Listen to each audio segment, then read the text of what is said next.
Mheshimiwa Subira Hamisi Mgalo, tafuatana Mheshimiwa Asia Abdul Karim Halamga. Mheshimiwa Regina Henry Mikenzi ajiandae. Mheshimiwa Naibu Spika, nakushukuru jioni ya leo kunipa nafasi kuchangia katika wizara hii ambayo tunaisimamia kwa niaba ya Bunge la Jamhuri ya Muungano wa Tanzania.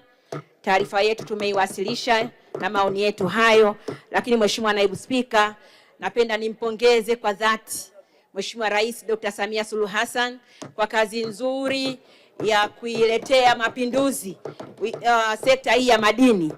Hakika takwimu zilizowasilishwa leo, taarifa iliyowasilishwa kwa kina, mafanikio katika kila aina ya kidunia, ngazi ya Afrika na hapa nchini, yanatafsiri uthubutu, ujasiri na uchapakazi wa Mheshimiwa Rais Dr. Samia Suluhu Hassan.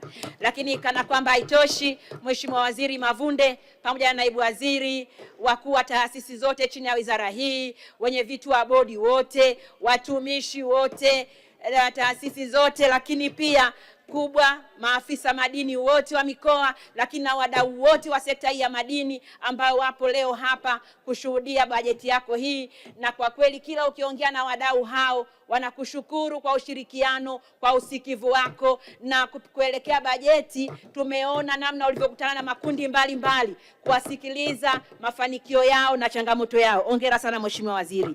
Mimi mchango wangu utakuwa mfupi, nitajielekeza. Kwanza Mheshimiwa Waziri, katika taarifa hii umetuelezea mwenendo wa biashara ya madini duniani.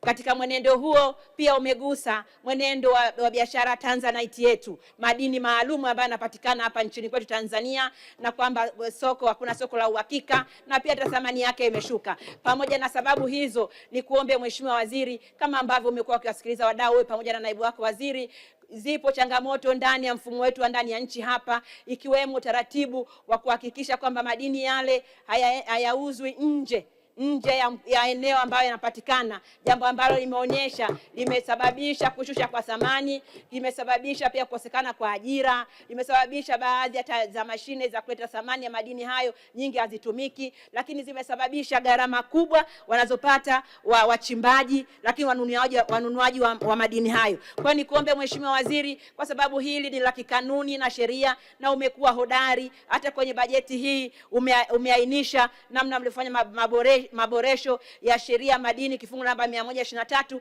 Sisi kamati kwa niaba ya Bunge tuko tayari kushirikiana na wewe kufanya mapitio ya sheria na kanuni mbalimbali ambazo zitaleta mchango mkubwa wa madini tuliokuwa nayo hapa nchini. Mheshimiwa Naibu Spika, nilisema kazi nzuri ya Mheshimiwa Dr. Samia na kwa usaidizi wa karibu wa Mheshimiwa Mavunde na naibu waziri unaonekana kupitia takwimu.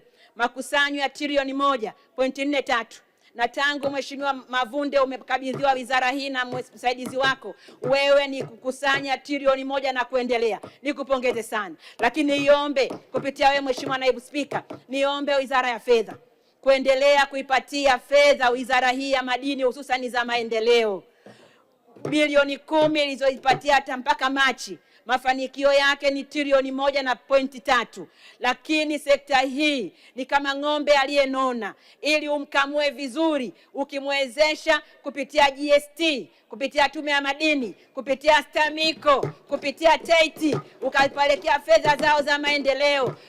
Tume ya Madini inahitaji magari 24, tunahitaji ndege. Mchakato umeanza. Nchi hii inakwenda kupima 18%. Tulipo sasa ni 16% tangu tumepata uhuru, lakini Daktari Samia Suluhu Hassan anakwenda kuweka rekodi mpya ya kutaka kuipima 18%. Ufanyike utafiti wa kina, tuainishe madini mengine ya kimkakati na muhimu kama ambavyo mahitaji yameongezeka duniani. Naamini Waziri wa Fedha hautashindwa kuipatia wizara hii, kama ambavyo kamati ya uongozi kupitia kamati ya bajeti iliamua bilioni 28 tu. Wao wamekusanya trilioni 1, mmewapatia bilioni 82, maana yake wamepeleka hela nyingi zaidi. Nikuombe sana Wizara ya Fedha, hiki ni chanzo cha uhakika, iweze kusaidia kufanya utafiti wa kina, tubainishe madini yako wapi, tuendelee kuwavutia wawekezaji zaidi kama kazi nzuri inayofanya na Mheshimiwa Rais. Na mwisho nimalizie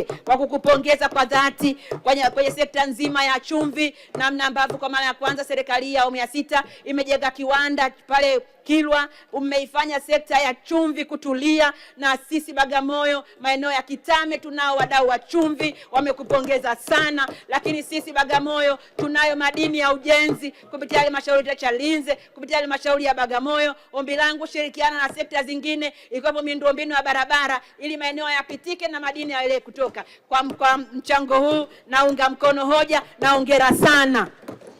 Asante sana Mheshimiwa Subira Mgalu.